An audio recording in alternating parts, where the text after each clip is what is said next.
U.S. funds that were appropriated to help fund the Ukraine war have somehow wound up in the hands of a mining company extracting cobalt in Idaho. We'll get to that, but in case you missed it, something big has happened recently in Idaho. And I mean really big. Yet another potential land grab with deep, twisted roots that lead back to, yes, you guessed it, Bill Gates. Idaho Department of Water Resources issued a curtailment order on May 30th that required 6,400 junior groundwater rights holders who pump off the Eastern Snake Plain Aquifer to completely shut off their water. That order affected about 500,000 acres of agricultural land in eastern Idaho. The United States has killed 4.5 million chickens and thousands of cattle, and now they're even trying to destroy farms in Idaho by turning off their water at the start of summer. They have sold hundreds of thousands of acres of farmland to China and hundreds of thousands of acres to Bill Gates. They literally are destroying our food supply right in front of our very eyes. Idaho State Representative Stephanie McAlison said, "You're talking about wiping out family farms and other businesses across the AG sector. It's basically a draconian way to bring about what they need." So, is Bill Gates stealing more land? Did you know that Bill Gates is the largest private owner of farmland in the U.S.? He owns 270,000 acres. What does the computer boy want with all that land? Bill Gates has purchased more farmland in Idaho and is the largest farm owner in the United States next to Chinese investors. They say who controls the food controls the people. Let's also note that Bill Gates grows a ton of potatoes. The largest grower in competition to his product is Idaho potato farmers. Look at this article. McDonald's French fries, carrots, onions, all of the foods that come from Bill Gates' farmland. His reach is enormous. His control, scary. Americans are outraged, calling for an investigation into Bill Gates and what exactly he's doing with the nearly 300,000 acres of American land that he's purchased. Perhaps you've already seen the rubbery fruit that's been trending on social media lately. For some mysterious reason, in the past few months, there's been loads of videos popping up all over social media of people buying what looks like fake food. It all started just a couple of weeks ago in the United States when several people started noticing that there was something off about the watermelon that they were buying on the supermarkets. So I got this watermelon up, and I like to rinse my watermelon before I cut it, and it's like peeling. Does anybody has problems with their watermelon like this? Oh my gosh. This is the craziest thing I've ever seen.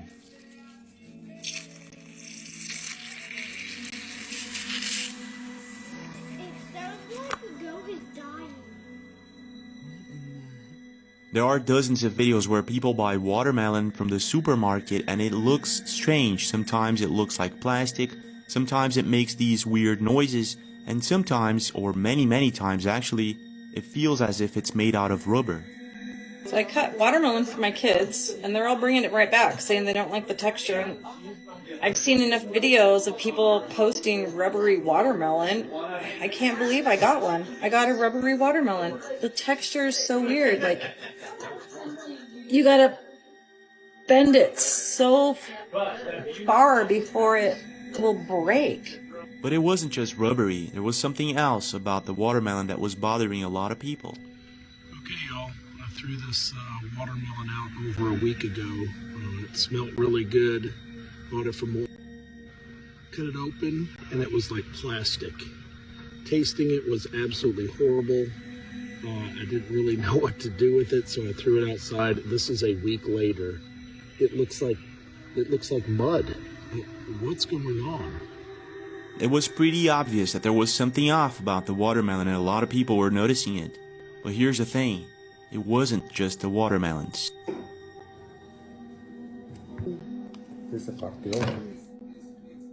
There you go. People were also noticing the same thing happening with avocados, blueberries, bananas, and the list goes on. We got it from the supermarket, but when she opens it and she breaks it in half, it gets very tough and it doesn't really break. And when it pulls, it's like it's glue. It's very tight and doughy.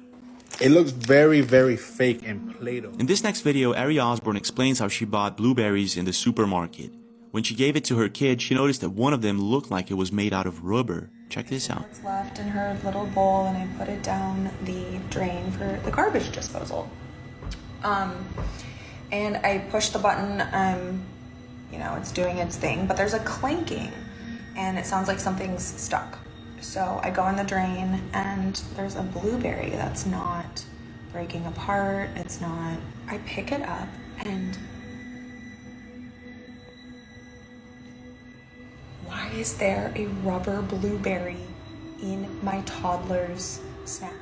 She cut it in half and it actually looks as if it's made out of silicone or something like that. Strange, isn't it? But it gets even stranger. In this next video, a woman tests out the food in the supermarket using a magnet, and this is what happens. Look at this shit. Put a magnet that I got from here into the great chicken. Let's try correct. Look at that shit. After these videos were posted and became a viral sensation, it made a lot of people ask the same question. Are we possibly eating fake food? What's your take? Let's take a look now at what his appeal treatment is doing to the food that folks are purchasing in grocery stores. Today we're going to talk about Bill Gates' appeal and if it's safe. I did a pretty thorough research on Google to see if it was safe, and as I was reading the pages, it looked really safe until I took one additional look at the ingredients of this appeal, and one of the things that was listed is his 99.34% of this product is listed as other ingredients. Other ingredients? It doesn't tell you what's in it. So right there is a big red flag. There's no transparency. There's a lot of problems with this product. You know, we don't know if they added carrageenan in there, which creates a lot of problems for people. And some of the other edible coatings that they use are things like beeswax, which I think is a lot better, but they also use like shellac. I mean, don't they use shellac in woodworking, staining, or sometimes they'll put that on your nails? Is that safe? So I learned a lot about these coatings that they're apparently putting on our fruits and vegetables, especially if you bring these fruits or vegetables home and you want to clean them off, right? So if you have this appeal coating around it, how are you going to take the pesticides out if it's conventional? You might want to just buy fruits or vegetables that don't have this coating. And yes, they might go bad a little bit quicker, but at least you can wash them off with something more natural. Let's listen to what this professor had to say about Mr. Gates. I think Bill Gates has done more damage to the world's health than probably any other individual, aided and abetted by Tony Fauci. So once again, Ukraine aid is funding the water wars on the farmers in Idaho. Take a look. Do you wonder where all the Ukraine money is going? Well, it looks like we've started a thread to pull. Idaho is trying to shut off water to 500,000 acres of farmland, 781 miles. But there's been plenty of rain this spring, so that's not it. They say it's due to water reserves underground, that it's projected to deplete at a too fast of a rate to preserve water supply. They need to shut off the water to 500,000 acres of Idaho farmland. But the Continuing Appropriations and Ukraine Supplemental Appropriations Act of 2023 approved $4.5 billion for direct financial support to the government of Ukraine, or so they said. Jervois Global Limited enters an agreement for $15 million for information on drilling at its Idaho Cobalt mine, utilizing funds from the additional Ukraine Supplemental Appropriations Act. Why is money for direct financial support for the government of Ukraine being rerouted by the Department of Defense to a cobalt mine in Idaho? Cobalt used in batteries for your phones, computers, electric cars. There are countless valuable usages for cobalt. Any side effects of cobalt we should be aware of, considering we use it in everything? Cobalt exposure triggers impairments in cognitive and anxiety-like behaviors, brain oxidative stress, and inflammation. And do you know what's a necessary component of cobalt mining in mass? Guessed it, water. Lots of water. On May 31st, 2024, Idaho Department of Water announced shutting off water to 500,000 acres of farmland. June 21st, 2024, Jervois Cobalt Mine can start drilling 24 hours a day, 7 days a week. Idaho is shutting off water due to a shortage at the same time the cobalt mine is set to start operating 24/7. and it's Ukraine's funding bill, one of many, that gave $15 million to Jovois to restart operations after losing money. Couple of things to look further into. How many members of Congress have a financial interest in this cobalt mine? My initial research, a lot.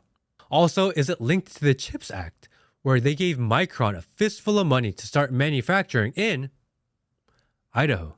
And are they trying to destroy crops so they can take the land and mine more cobalt, or is it purely to control the water supply? I was just in Idaho, absolutely beautiful state filled with great people. And the government shows up with the government gun and forces their will. Again, maybe it's just a coincidence and I'm just a conspiracy theorist. Perhaps, but one fact remains absolutely true. Money that we were told was going to Ukraine is not.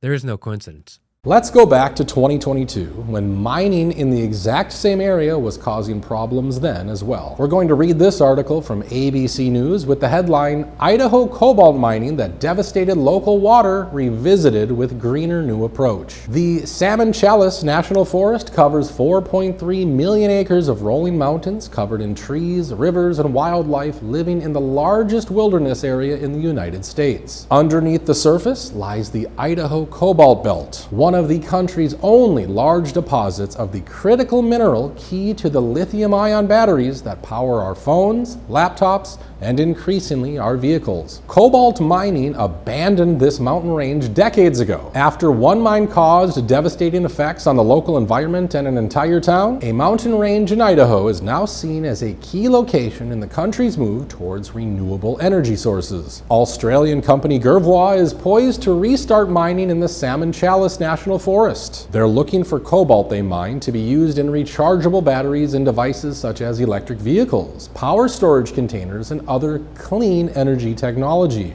Matt Lengerick, the executive general manager for Groundwater Mining Limited, a company that is undertaking the project, told ABC News that the endeavor is important for the country's goal to reduce the use of fossil fuels. We're going to continue to see technology advances, especially in batteries and in better battery chemistry. That I have no doubt. But even with all of those advances, we're still going to need sustainably supplied cobalt. Matt Green, a project manager for Trout Unlimited, told ABC News that the previous mining was done without much oversight or federal environmental laws, and that the metals left exposed by the mine's open pit and underground tunnels left behind allowed toxic metals to flow into nearby rivers and streams. They completely turned the stream upside down as the big machine went in there, turned the stream upside down and blocked the whole stream off to get those precious metals. And then what was left were just these big piles of rock that the water just randomly flowed through. It was very unnatural, no riparian, no trees. In the early 90s, the federal government shut down the Blackbird mining operation after it discovered the local water and ground supply was polluted. In 1992, the Blackbird site became an EPA Superfund site, and work has been done to restore the water and local grounds. Wood said environmentalists are still picking up the pieces left behind by Blackbird 30 years later. We've had populations of salmon, local populations of salmon, go extinct from the impacts of mining, Wood said. Wood reiterated that it's going to take decades to clean up the waters and the rest of the ecosystem from the previous cobalt mining, but she had optimism that the latest project could go on without setting their restoration efforts back. And while the ecological devastation from the old mine is still fresh, a changing economy and increased calls to decrease fossil fuels has pushed companies and the federal government to restart mining. Lengerick boasted his company's new technology and mining processes, contending that those 21st century advances, along with new government regulations, will minimize the impact on the surrounding area, fauna, and flora compared to previous mining operations. At the end, as all of this gets filled, we cap that portal, we put the slope back, and we revegetate it, and nobody will ever know we were here, he said. The company aims to produce 2,000 tons of cobalt a year, which represents 10% of the U.S. demand for the new batteries. Cobalt is deemed critical by the U.S. government because of its use in batteries. President Joe Biden has been pushing to mine for it domestically instead of importing it from other nations. Do you think this is going to go as well as they say, or is this going to be another 30-year environmental disaster? Let us know your thoughts about all this in the comments section below. If you enjoyed this video, please subscribe to the channel, and I hope to catch you on the next one.